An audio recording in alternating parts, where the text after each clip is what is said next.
വിശുദ്ധ മത്തായി എഴുതിയ സുവിശേഷം 11-ാം അധ്യായം 12 മുതൽ 19 വരെയുള്ള വചനങ്ങൾ. സ്നാപയോഹന്നാൻ്റെ നാളുകൾ മുതൽ ഇന്നുവരെ സ്വർഗരാജ്യം ബലപ്രയോഗത്തിന് വിഷയമായിരിക്കുന്നു. ബലവാന്മാർ അത് പിടിച്ചടക്കുന്നു. യോഹന്നാൻ വരെ സകല പ്രവാചകന്മാരും നിയമവും പ്രവചനം നടത്തി. നിങ്ങൾ സ്വീകരിക്കാൻ തയ്യാറാണെങ്കിൽ ഇവനാണ് വരാനിരിക്കുന്ന ഏലിയ. ചെവിയുള്ളവൻ കേൾക്കട്ടെ. ഈ തലമുറയെ എന്തിനോടാണ് ഞാൻ ഉപമിക്കേണ്ടത്? ചന്തസ്ഥലത്തിരുന്ന് കൂട്ടുകാരെ വിളിച്ച് ഞങ്ങൾ നിങ്ങൾക്കു വേണ്ടി കുഴലൂതി, എങ്കിലും നിങ്ങൾ നൃത്തം ചെയ്തില്ല. ഞങ്ങൾ വിലാപഗാനം ആലപിച്ചു, എങ്കിലും നിങ്ങൾ വിലപിച്ചില്ല എന്നു പറയുന്ന കുട്ടികൾക്ക് സമാനമാണ് ഈ തലമുറ.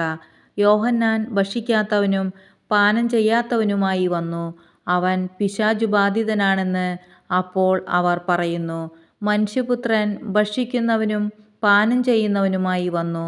അപ്പോൾ അവർ പറയുന്നു, ഇതാ ഭോജനപ്രിയനും വീഞ്ഞുകുടിയനും ചുങ്കക്കാരുടെയും പാപികളുടെയും സ്നേഹിതനുമായ മനുഷ്യൻ. എങ്കിലും ജ്ഞാനം അതിൻ്റെ പ്രവർത്തികളാൽ നീതീകരിക്കപ്പെട്ടിരിക്കുന്നു.